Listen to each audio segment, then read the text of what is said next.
Curious कथा मराठी चॅनलमध्ये तुम्हा सर्वांचं सहर्ष स्वागत. मित्रांनो, कधीकधी आपण कोणावर पूर्ण विश्वास ठेवतो आणि तोच विश्वास तुटला तर मन खूप खोलवर दुखावतं. पण प्रत्येक गोष्टीत एक शिकवण दडलेली असते. ही आहे भास्कर आणि प्रियाची एक साधी पण मनाला भिडणारी कथा. विश्वासाची किंमत. भास्कर नावाचा एक साधा प्रामाणिक माणूस होता. आपल्या छोट्याशा कुटुंबासोबत तो खूप आनंदात राहत होता. आई-वडील, पत्नी आणि त्याची 2 लहान मुलं. घरात नेहमी हसू, गोंधळ आणि समाधान असायचं. आयुष्य खूप श्रीमंत नव्हतं, पण समाधान भरपूर होतं. भास्करचा स्वभाव खूप मदत करणारा होता.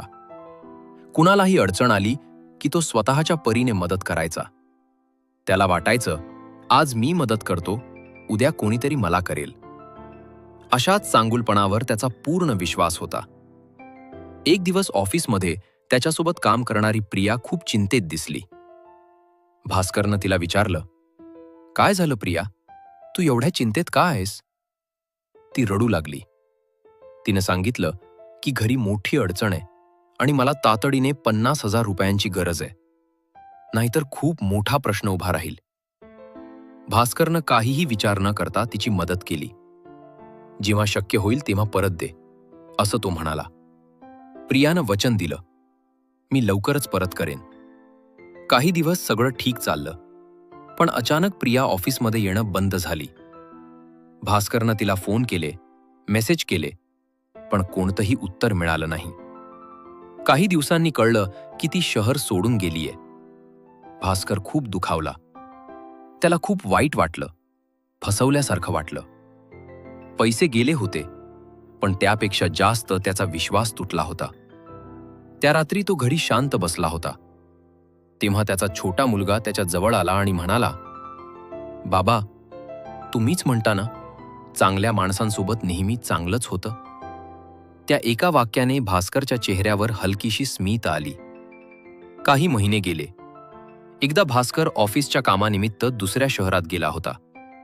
रस्त्यावरून जात असताना त्याच्या नजरेस एक ओळखीचा चेहरा पडला. ती प्रिया होती. ती एका दुकानाबाहेर उभी होती. थोडी काळजीत आणि थकलेली दिसत होती. भास्करच्या मनात क्षणभर राग आला. हीच ती, जिने माझा विश्वास तोडला, असं तो विचार करू लागला. पण पुढच्या क्षणी तिची अवस्था पाहून त्यानं स्वतःला सावरलं. तो शांतपणे तिच्या जवळ गेला. "प्रिया, कशी आहेस?" त्यानं काळजीनं विचारलं. त्याला पाहताच ती घाबरली. तिच्या डोळ्यात लाज आणि भीती दोन्ही होत्या. भरलेल्या डोळ्यांनी ती म्हणाली, "सर, मी तुमच्यासमोर येण्याची हिंमतच करत नव्हते. त्यावेळी घरात खूप मोठी समस्या आली होती. वडिलांची तब्येत खूप बिघडली होती. हॉस्पिटल, खर्च, सगळं हाताबाहेर गेलं. त्यामुळे अचानक शहर सोडावं लागलं. पण तुमचे पैसे परत देण्याची इच्छा नेहमी होती." ती थरथरत बोलत होती. "माफ करा सर, मी चूक केली. तुमचा विश्वास तोडला." प्रियानं लगेच तिच्या बॅगेतून पैसे काढले आणि भास्करला दिले. भास्कर काही क्षण शांत राहिला.